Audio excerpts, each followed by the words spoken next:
नमस्कार, मैं भूपेंद्र पटवा। एकता न्यूज़ में आपका स्वागत है। चलते हैं खबरों की ओर। किताबी ज्ञान से परे जीवन के यथार्थ को समझने काटोल नागपुर महाराष्ट्र का युवक भारत भ्रमण पर निकल चुका है। छत्तीसगढ़ समेत 8 राज्यों का 544 दिन तक भ्रमण करने के बाद शुक्रवार को धमतरी पहुंचा, जहां पर सांसद प्रतिनिधि उमेश साहू ने उनका स्वागत कर रहने और खाने की व्यवस्था की। भारत में तरह तरह के लोग रहते हैं। हर व्यक्ति की अपनी अलग सोच होती है।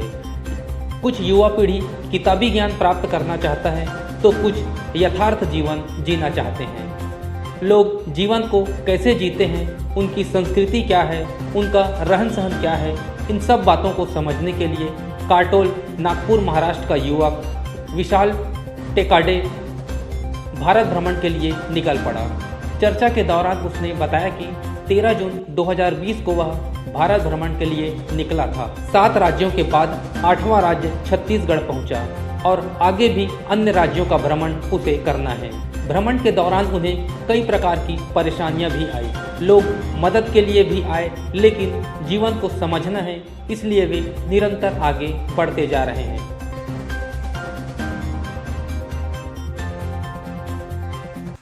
जी, हम हमारे साइकिल पर भारत भ्रमण कर रहे हैं, जिनमें 28 state, 4 corners and 9 union territories of R India ये सब कवर करने वाले हैं।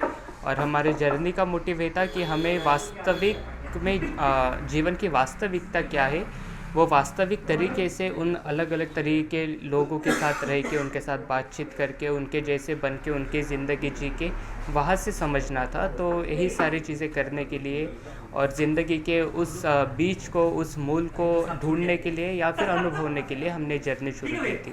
कब से निकले हैं और इसका मकसद क्या है? जी, हम 13 जून 2020 को हमारे घर से ही निकले थे, काटोल से। और हमारा मकसद ये है कि इन सारे जर्नी से हम ये समझना चाहते हैं कि इंसान डिप्रेशन में क्यों जा रहा है, क्यों वो सुसाइड कर रहा है। तो बस यही चीज़ को हमें गहराई से जानना था, क्योंकि हम ये बिलीव करते हैं कि एक चीज़ होती है कि हम किताब पढ़ के अनुमान लगाते हैं, और एक चीज़ होती है कि हम खुद वो चीज़ अनुभवते हैं और बाद में हम उसका अनुमान लगाते हैं कि ये चीज़ कैसी हो सकती है। तो बस यही एक था। आप कितने ज़िले घूम चुके हैं और लगभग कितना किलोमीटर आप साइकिल पे चल चुके हैं? सर, वैसे देखा जाए तो हमारे अब तक 7 राज्य हो चुके हैं और अब हम 8वां राज्य छत्तीसगढ़ में है। और आज हमें 544 डेज हो गए हैं इसी जर्नी को। कितना किलोमीटर? किलोमीटर की अगर बात करें तो एग्जैक्ट तो हम नहीं बता सकते, क्योंकि हमारा वो मोटिव नहीं है कि तो कभी किलोमीटर गिने ही नहीं। बट अगर ऐसा बताऊँ अप्रोक्सीमेटली तो 15,000 प्लस तो हो ही चुका होगा। आप जहाँ पर जाते हैं वहाँ पर रात होती है तो फिर कहाँ रुकते हैं और किस प्रकार की व्यवस्था लोग करते हैं? यूजुअली 80% ऑफ टाइम हमें रेफरेंस मिल जाता है कि आज हम यहाँ कहीं से मिले, तो वही हमें बता देते हैं कि आगे मेरा ये दोस्त है या फिर ये लोग हैं, वो आपकी वहाँ सहायता करेंगे।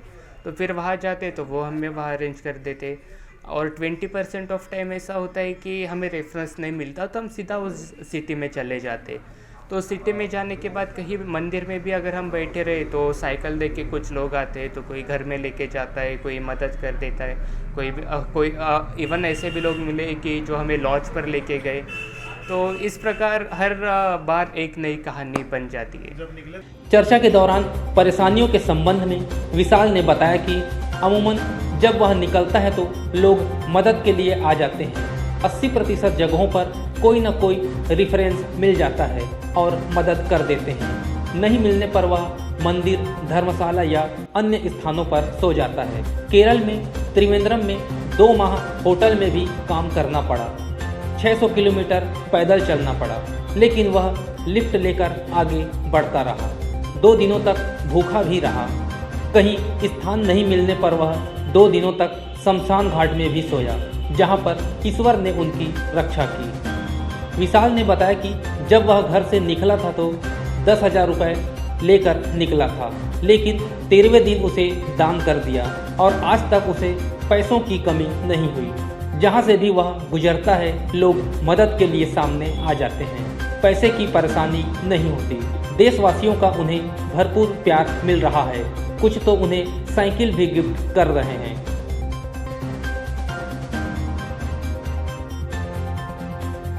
रायपुर के बाद हम छत्तीसगढ़ छोड़ देंगे और हमारी जर्नी उड़ीसा की तरफ करेंगे।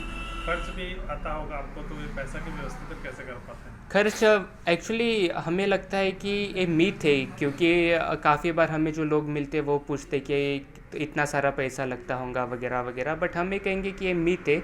अगर आप में प्यार है और आप अगर पोलाइट हो और आपके वाणी में वो मधुरता है तो आप किसी को भी अपना बना सकते हो। हमने हमारे जर्नी के 13वें दिन जो घर से 10,000 रुपये लेकर निकले थे वो डोनेट कर दिए, और वहाँ से तो आज तक हमने खुद का एक भी रुपया यूज़ नहीं किया। और सिर्फ 3 दिन ऐसी बारी आई कि हमें भूखा सोना पड़ा, बट 3 दिन अगर छोड़ दे तो 541 डेज़ हमें खाना मिला और रहने के लिए जगह मिली।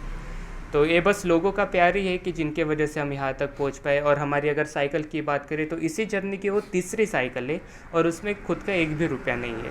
साइकिल लोग डोनेट किया आपको? हम डोनेट से अच्छा उसे प्यार बोलेंगे कि लोगों ने हमें प्यार दिया था। जिस होटल में, उसका आदिशक्ति नाम था, जहाँ त्रिवेंद्रम में 2 महीने हम काम कर रहे थे एज अ वेटर, तो वहाँ के जो गेस्ट थे वो ज़्यादातर नॉर्थ इंडिया के थे और हम उनकी काफ़ी अच्छे से देखभाली करते थे, क्योंकि हमें पता था कि घर से बाहर है इतने दिनों से तो कैसा फील होता होगा। और वो मर्चेंट नेवी सेलर थे, तो उनके साथ काफ़ी गहरी हमारी दोस्ती हो गई थी। और उन लोगों को जब पता चला कि मुझे ऐसा प्रॉब्लम आ रहा है, मैं पैदल चल रहा हूँ, तो यही वो लोग थे जिन्होंने हमारे साइकिल के लिए खुद कंट्रीब्यूट किया और हमारे साइकिल के पूरे पैसे उन्होंने चुकाए। उसके बाद कई लोग तो ऐसे ही है कि आज तक उनके साथ प्रैक्टिकली हम कभी मिले ही नहीं, बट वो लोग हमारे अकाउंट पे पैसे डालने लगे। कुछ लोग थे कि जिनके साथ सिर्फ फेसबुक पर बातचीत हुई थी और बाकी कहीं नहीं, पर वो भी हमें 5,000 रुपीज़ और उनके जो दोस्त थे उनको बताने लगे, वो भी हमें डोनेट करने लगे। इवन जिन होटल में हमने बैठ के उस मालिक के साथ खाना खाया था, तो वो मालिक भी हमारे अकाउंट में कंट्रीब्यूट करने लगा। और वो जो मुलाकात थी बस 10 या 15 मिनट की थी। तो हम यही मानते हैं कि जैसा कि पहले बताया कि आप जिस तरह के हो, अगर आप उस तरह के मैग्नेट हो तो आप उसी तरह के लोगों को आप अपने लाइफ में एंट्री करते हुए पाओगे। विशाल ने बताया कि 7 राज्यों के भ्रमण करने के बाद आंध्र प्रदेश के रास्ते वह 5 नवंबर को जगदलपुर पहुंचा। तब से अब तक छत्तीसगढ़ में है। यहां से 2 दिन रुकने के बाद वह रायपुर जाएगा, जहां से उड़ीसा की ओर प्रस्थान करेगा। इस 544 दिनों में लगभग 15,000 किलोमीटर का सफर तय कर चुका है। दक्षिण भारत में भ्रमण के दौरान मीडिया के साथ इंटरव्यू हुआ, तब उनके घर वालों को जानकारी पड़ी कि वह भारत भ्रमण पर निकला है।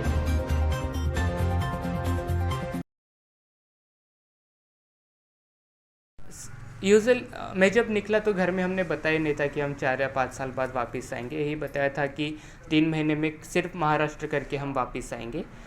और तभी एक्चुअली उनका जो रिएक्शन है वो थोड़ा वो उनका समर्थन नहीं था इस जर्नी के लिए, पर हम निकल चुके थे। तो जब हम कर्नाटका पहुँचे तो हमें मीडिया ने काफ़ी ज़्यादा वहाँ सपोर्ट किया। तो मीडिया थ्रू हमारे पेरेंट्स को पता चला कि हम क्या करना चाहते हैं, क्या कर रहे हैं वगैरह। तो तब से आज तक वो हमें हर एक क्वेश्चन पूछते, सिवाय कि मैं वापस कब आऊँगा। और मैं भी बोलता हूँ कि मैं हर चीज़ का आंसर दे सकता हूँ, सिवाय कि मैं वापस कब लौटूँगा। कब तक वापस लौटने का, कितने साल लगेंगे? पता नहीं, शायद यही एक हॉनेस्ट आंसर हो सकता है, क्योंकि जब निकले तो हमें ऐसा लगा था कि 1 साल में शायद भारत हो जाएगा, और 1.5 साल तो यही होने जा रहे हैं और अब तक हमारा आधा भारत भी ठीक से नहीं हुआ है। कभी परेशानी भी आई होगी? परेशानी काफ़ी आई। जब कोविड पीरियड था तब लोगों ने हमें गांव से भगाया, मंदिर से भगाया, मस्जिद में से भगाया। उस वक्त 2 बार हम स्मशान भूमि में सोए, क्योंकि कहीं हमें जगह ही नहीं मिली सोने के लिए। तो हमें उस वक्त हमारा भगवान स्मशान में मिला। उसके बाद सेकंड वेव ऑफ कोविड आई थी, तो करे क्या, क्योंकि रहना है और खाना भी है। तो 2 महीने हमने एज अ वेटर काम किया त्रिवेंद्रम में। उसके बाद हमारे साइकिल में भी कुछ दिक्कतें आई थी। उस वक्त हम कोयम्बतूर तमिलनाडु में थे। तो कोयम्बतूर में जब हमारे पास साइकिल नहीं थी तो कोयम्बतूर से तो चेन्नई तक 600 किलोमीटर्स हम पैदल चलने लगे। तो जो लोग आते थे उन्हें हम लिफ्ट मांगते थे। एक बोर्ड बना लिया था, लिफ्ट प्लीज़, गाड़ी आ रही है, उनके सामने खड़े हो जाते थे वो बोर्ड लेके। तो कभी लॉरी ड्राइवर वाला लिफ्ट दे देता था, तो कभी कोई फैमिली लिफ्ट दे देती थी। इवन साइकिल वाले मुझसे पूछते थे कि हम आपको हमारे गांव तक लेके जाते। वहाँ गए उनके गांव में तो हमें देखने के लिए काफ़ी लोग आ जाते थे, फिर खाना पीना सब वही हो जाता था। तो ऐसे बुरी चीज़ें भी हुई, पर जो बुरी चीज़ें हुई वही हमारे लिए असल में सबसे अच्छी चीज़ें थी, क्योंकि उन्होंने ही हमें ज़िंदगी के वाइटल लेसन सिखाए। छत्तीसगढ़ में कितने दिन हो गए? वैसे देखे जाए तो 5 नवंबर को हम छत्तीसगढ़ में एंटर हुए थे। तो 5 नवंबर से अगर आज बोले तो लगभग एक महीना ज़्यादा किस लगभग। रूट में आप अंदर घुसे छत्तीसगढ़ में? हम तो आंध्र प्रदेश के अरखो वैली से होके जयपुर गए थे। जयपुर में हम एक रात थे और दूसरे दिन हम जगदलपुर में पहुंच गए थे। तो जगदलपुर दंतेवाड़ा से फिर से जगदलपुर आए, फिर वहाँ से कोंडागांव, नारायणपुर, भानु प्रतापपुर, कानकेर से होके यहाँ पर आए। आगे किस रूट में जाने का है आपको? यहाँ से रायपुर जाएंगे इतना ही पता है, बट वहाँ से एग्जैक्ट कैसे जाएंगे वो नहीं पता। रायपुर के बाद हम छत्तीसगढ़ छोड़ देंगे और हमारी जर्नी उड़ीसा की तरफ करेंगे। खर्च भी आता? जी, हम ये कहना चाहेंगे क्योंकि हमारे जो जर्नी का मोटिवेशन मिला वो हमें भी खुद के डिप्रेशन से मिला था। और जहाँ तक कि डिप्रेशन है तो हम उसे डिसएडवांटेज नहीं बोलते, हम बोलते हैं कि हर एक इंसान डिप्रेशन के साथ जुटना ही चाहिए, क्योंकि जब तक हमारी ज़िंदगी में रात नहीं होंगी तब तक चांद कैसा चमकता है किसी को समझेगा ही नहीं। और डिप्रेशन में आने के बाद जब हम बोलते हैं ना कि अब हमें सुसाइड करना है, तो अगर वो थॉट आ रहा है ना तो एक बात समझ लेना कि भाई तुम सही राह पर हो, क्योंकि सुसाइड करने में जो ताकत लगती है उसी ताकत से आपकी पूरी ज़िंदगी बदल सकती है। बस आपके एनर्जी को आप किस तरह से डाइवर्ट करते हो उस पर हर चीज़ डिपेंड है। अभी धमतरी आए, धमतरी में जब इंटर किए कैसा लगा आपको? जी, काफ़ी अच्छा लगा। यहाँ पर हनी नाम का एक सर है, उनके साथ हमारा परिचय हमारे किसी एक ऐसे इंसान ने किया था जिनका गियांटिक डेकोर बोल के एक पुणे में शोरूम है, जिनसे आज तक हम कभी मिले नहीं। उनका वीडियो हमने कहीं देखा था और उनके साथ बात की थी, तो उन्होंने हमें एक रेफरेंस दिया जो कि रायगढ़ की तरफ का था। तो उन सर ने हमें इन हनी के बारे में बताया, और जैसे कि वो अवेलेबल नहीं था तो हमें शाहू सर के बारे में पता चला था जिनके शॉप में अब हम हैं।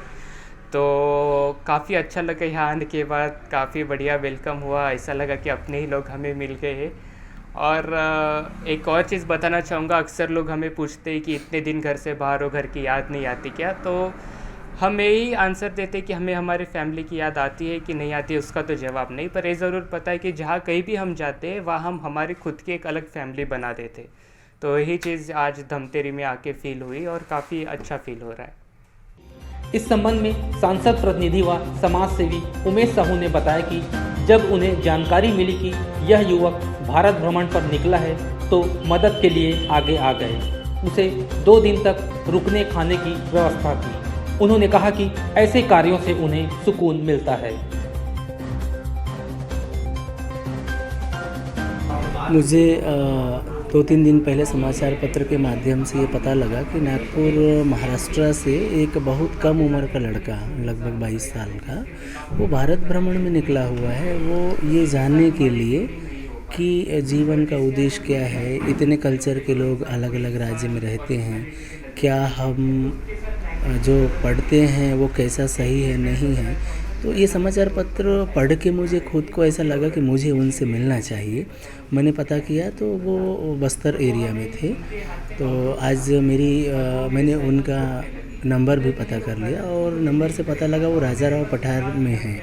तो मैंने उनसे निवेदन किया था कि धमतरी जब आएंगे तो संपर्क करेंगे, और आज शाम को धमतरी पहुँचे और हम लोग कई लोग मिल के वो धमतरी में उनका मेरे शोरूम में सांसद कार्यालय जो है वहाँ बढ़िया से स्वागत किए। और 2-3 दिन वो अभी जब तक रहेंगे तो उनके आवास भोजन की व्यवस्था हम करेंगे। और उनसे मैंने चर्चा भी करी, मैंने उनके बारे में समझने का प्रयास किया।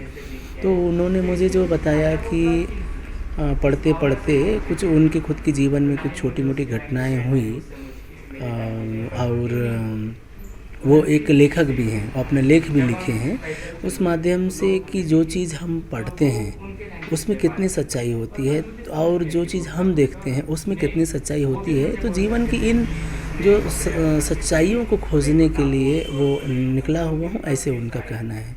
उनसे मिलकर मुझे काफ़ी खुशी हुई। और ऐसे जो भारत भ्रमण पर निकला हुआ है इतना कम उम्र में, ऐसे वो सामान्य व्यक्ति नहीं है, वो एक महान इंसान ही है। और उनका स्वागत करने का अवसर मिला, इसके लिए मैं अपने आप को सौभाग्यशाली समझता हूँ। जब आप उनका स्वागत किए, उनका एक्सप्रेशन कैसा था? जब मैं उनका स्वागत किया, जैसे ही वो साइकिल में आए, मैं उनसे लाइनअप में था और मैं मैं समझ गया कि ये वही होगा। उनके साइकिल में हेलमेट वगैरह हो करके, और उनको भी जो मैं लोकेशन दिया था कि उत्तम फर्नीचर लिखा है, वो भी समझ गया कि वो यही भैया हैं जिनसे हमारी बात हुई थी। तो जैसे ही मैं वहाँ स्वागत करने गया माला लेकर के, वो काफ़ी ज़्यादा प्रसन्नचित्त हो गए और एक परिवार जैसा फील किए वो। एकता न्यूज़ में आज बस इतना ही। अगले बुलेटिन में फिर मिलेंगे, तब तक के लिए नमस्कार।